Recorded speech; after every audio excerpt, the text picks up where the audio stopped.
with both my parents, for example, that finding and playing for them music that they would have been familiar with, let's say 30 or 40 years ago,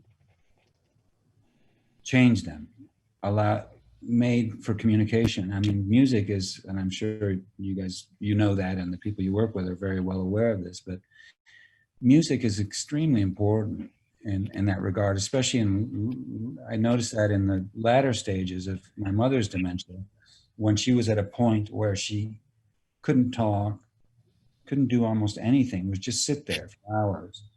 And you're sitting there just hoping for that moment where something happens. And I would have my hand, for example, her hand was just on, hands were on the table.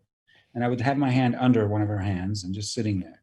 And when I would put some music on that she had been familiar with when she was in her 20s, let's say, all of a sudden she would squeeze my hand and the light would come into her eyes and she might turn and look at me and smile out of being almost catatonic.